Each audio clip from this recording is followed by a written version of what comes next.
এক ভাই জিজ্ঞাসা করেছেন যে আমার মা এক বড় হুজুরের নিকট থেকে খুব দামি দুটি তাবিজ এনে দিয়েছে, কিন্তু এখানে কিছু লোক বলে তাবিজ নাকি শিরক। তাদের কথায় আমি খুলেছি, কিন্তু এখন ভয় হচ্ছে, আপনি কিছু বলুন।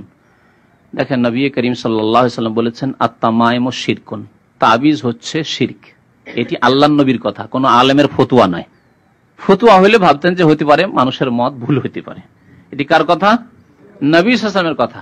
আচ্ছা, যদি কেউ বলে যে তাবিজ যাতে শিরক থাকবে সেটি শিরক, যেটা কোরআনের দোয়া দিয়ে করব, কোরআনের সূরা দিয়ে করব, অথবা নবী হাদিসের দোয়া দিয়ে করব, নবী সাল্লাল্লাহু আলাইহি ওয়াসাল্লাম যদি পার্থক্য থাকতো তাহলে পার্থক্য করে বলতেন যে দেখো তোমরা কোরআন হাদিসের দোয়া দিয়ে করিও, তাবিজ করিও, অসুবিধা নেই, আর শিরকি কথা দিয়ে বা বোধগম্য যে সব শব্দ নয়, বাক্য নয়, সেগুলি দিয়ে করিও না, ভেঙে বলতেন। কারণ তিনি আল্লাহর পক্ষ থেকে শরীয়ত পৌঁছানোর এই ফরজ দায়িত্ব পালনের জন্য এসেছিলেন, তিনি এই পার্থক্যের সাথে বর্ণনা করেননি। সুতরাং তাবিজ যে কোনো রকম হোক না কেন, আল্লাহ নবী বলেছেন শিরক, সুতরাং শিরক।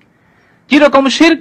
পূজার শিরক নয়, সেজদা করার শিরক নয়, তাবিজকে কেউ সেজদা করে না, কিন্তু ভরসার শিরক। আল্লাহর উপর ভরসা করতে হবে, আস্থা করতে হবে, আস্থা পুরোপুরি হয়ে গেছে তাবিজের উপর। তাবিজ আছে, আমাকে জাদু লাগবে না, ঠিক না? তাবিজ আছে, কোনো পরে অনেক কোনো জিন আমাকে স্পর্শ করতে পারবে না। মনে বল কি জন্য? এই তাবিজের পুরোপুরি বল হচ্ছে এই তাবিজের উপর।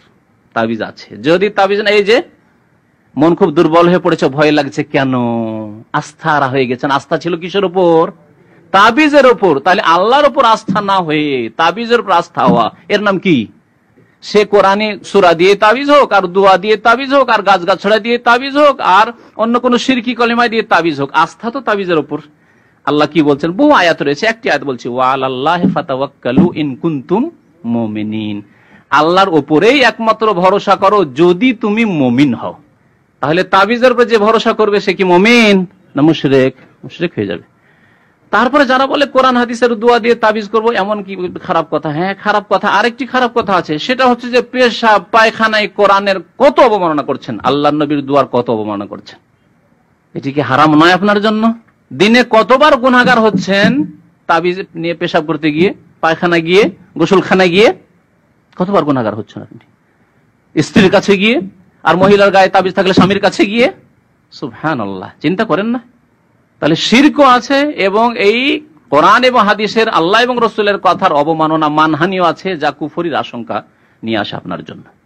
সুতরাং খবরদার, তাবিজের উপর ভরসা না করে আল্লাহর উপর ভরসা করেন। যারা আমরা তাবিজ করি না, জীবনে লিখি না, তাদের কি ক্ষতি হয়েছে বলুন তো দেখি? আল্লাহ না চাইলে কারো ক্ষতি হবে না, আর আল্লাহ যদি চান কারো কোনো বালা মুসিবত, তাহলে ভালো মানুষ হলেও বালা মুসিবত আসতে পারে, পরীক্ষার জন্য আসতে পারে, আর খারাপের আযাব মুলুক আসতে পারে। খারাপের উপর বালা মুসিবত আযাব শাস্তি হিসাবে আসতে পারে, আর ভালো লোক সৎ লোকের উপর কোনো বালা মুসিবত বিপদ আপদ পরীক্ষার জন্য। দেখি পরীক্ষা আমার বান্দা পাস করছে কিনা। ইব্রাহিম আলাইহিস সালামকে পরীক্ষা করেছেন, ইউসুফ আলাইহিস সালামকে জেলে দিয়ে আল্লাহ পরীক্ষা করেছেন, আইয়ুব আলাইহিস সালামকে অসুস্থ করে আল্লাহ পরীক্ষা করছেন। সুতরাং আল্লাহর উপর ভরসা করেন আর তাবিজ করবেন না। এই তাবিজের সাথে আরেকটি প্রশ্ন ছিল, মুখে আমাকে জিজ্ঞাসা করেছিল এক ভাই, সেটা হচ্ছে যে এক ভাই সুতা বেঁধে রেখেছে। সুতা অনেকে মালা রাখে, পায়ে হোক, হাতে হোক, বাচ্চার কোমরে হোক, রাখে না? কালো হোক আর সাদাই হোক, যাই হোক না কেন, নবী করিম সাল্লাল্লাহু আলাইহি ওয়াসাল্লাম নিষেধ করেছেন। একজনের হাতে খেত, মানে ওই তাকা সুতা বাঁধা ছিল। জিজ্ঞাসা করলেন যে কি ব্যাপার? বলছে মিনাল ওয়াহেনা, আমার দুর্বলতা বা আমার এক রোগ আছে, সেই রোগের কারণে, রোগ থেকে আত্মরক্ষার জন্য সুতা বেঁধে রেখেছে, তাকা বেঁধে রেখেছে। নবী সাল্লাল্লাহু আলাইহি ওয়াসাল্লাম বললেন ফাইন্নাহু লা ইয়াজিদুকা ইল্লা ওয়াহনা, আরো বেশি তোমার রোগ বৃদ্ধি করবে, এই সুতাতে তোমার রোগ আরো বৃদ্ধি করবে। এক মনের রোগ, ওয়াসওয়াসা, মনের দুর্বলতা, যে সুতা যদি বাই চান্সে ছিঁড়ে যায়, পড়ে যায়, তাহলে বিপদ হবে। কেউ যদি ছিঁড়ে নেয় মুশকিল হয়ে যাবে। আর সবচেয়ে বড় রোগ হচ্ছে শিরকের রোগ, কুফরির রোগ। ফি কুলুবিহিম মারাদুন ফাযাদাহুমুল্লাহ মারাদা, সূরা বাকারা যে রোগের কথা, মারাজের কথা বলেছে, কোন রোগ? শিরকের রোগ, কুফরির রোগ, আপনার শিরকের রোগ। আরো কি বলেছেন নবী সাল্লাল্লাহু আলাইহি ওয়াসাল্লাম, তা শুনবেন, ওই হাদিসটি পুরা করি।